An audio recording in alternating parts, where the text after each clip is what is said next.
I'm very happy to say we've come a long way in just a couple of years, and we're now at a point where we're quite comfortable in the supply that we have.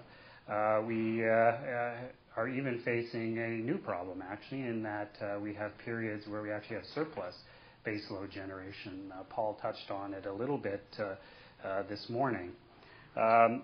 That being said, while we're basically okay for the next few years, we do have some challenges ahead. Like many places around the world, the nuclear fleet that we do have is aging. A good chunk of that is going to be in need of refurbishment. Nuclear does make up about 50% of our needs. We are also well on our way to phase out coal completely from our supply source, and we're going to be doing that by 2014. It makes up about 20% of our supply. We're doing it for environmental reasons. Getting rid of coal is the single largest climate change initiative here underway in Canada, and we are going to be completely out of it by 2014. And I think, we're still checking on this, but we think we're the only jurisdiction in the world that's completely phasing out coal as a source of domestic generation, and obviously we have to replace it with something.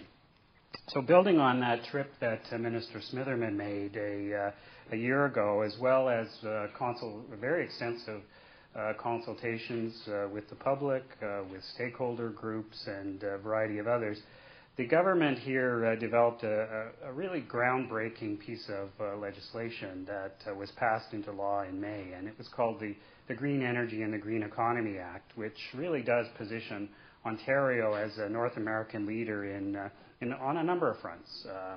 It's very significant to note the title of that piece of legislation, because it wasn't just the Green Energy Act, although often we colloquially refer to it as that. It also is called the Green Economy Act, and that really speaks to the objectives of it. It has a number of tracks in it.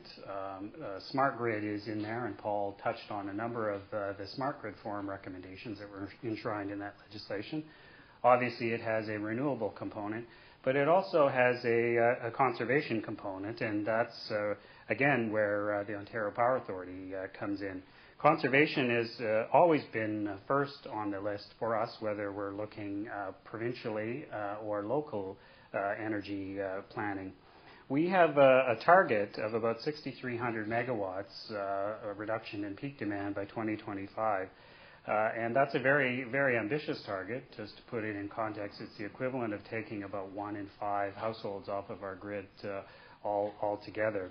And we're actually looking at ways to accelerate that target, and we're continuing to work with LDCs and others on the way forward with regards to exactly how to do that. So when you look at the Green Energy Act overall, again, very ambitious aspirations. Along with it will go billions of dollars of economic activity and expectations of creating at least 50,000 green-collar jobs in the first years after it comes into existence. Very high aspirations, but we are already seeing a lot of progress. Here in Ontario, we've gone from having just 7 wind turbines in the province in 2003. We've got 670 of them this year.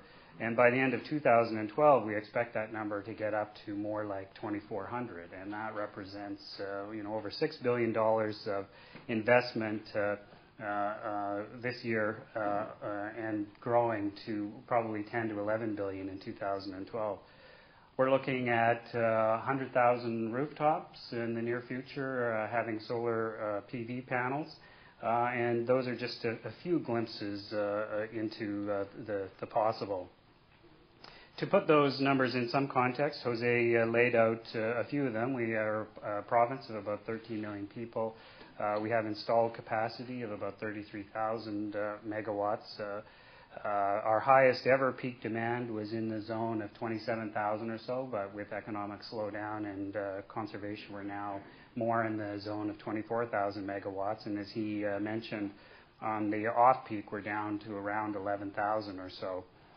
Contrary to what lots of people in Ontario think, all of our power does not come from Niagara Falls. I was glad that you guys had a chance to go and see Niagara Falls with your own eyes. As I mentioned, we get about half of our power from nuclear and about 25% from hydro. So compared to many jurisdictions, we're actually in a pretty good starting point with regards to emissions-free electricity. And with getting out of coal, and replacing it with renewables and a good dance partner, natural gas, we're well on our way to making our system even greener and cleaner and smarter as well, because we're doing significant investments on the smart meters front.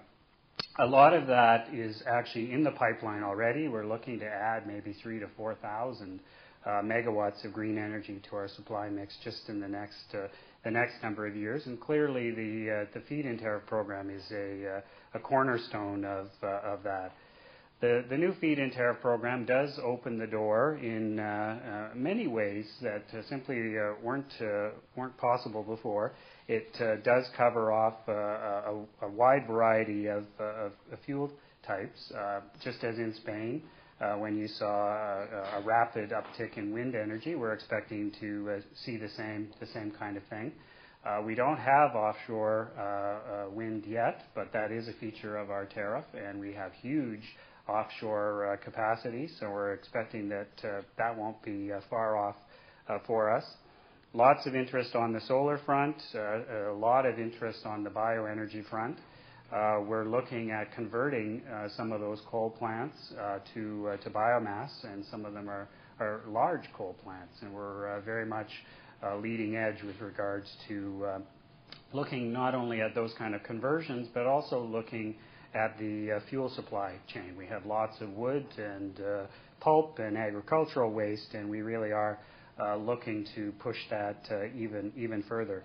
So like any feed-in tariff program, we certainly are looking at providing developers and entrepreneurs with as much certainty as we can and attractive incentives to invest in their projects. We've got what we think are quite generous prices. You know, some people argue they're not generous enough, or maybe they don't cover enough fuel types, but we had to get started somewhere. I think we've struck the right balance.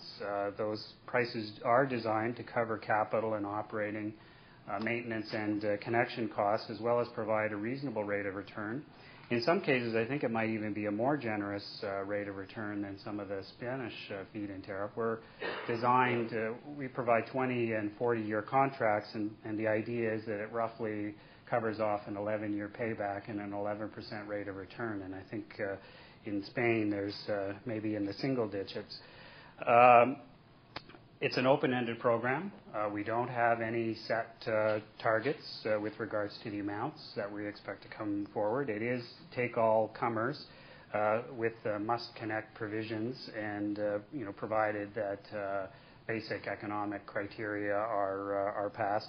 And it also has take-or-pay features. We sort of touched on some of this in the Q&A earlier today.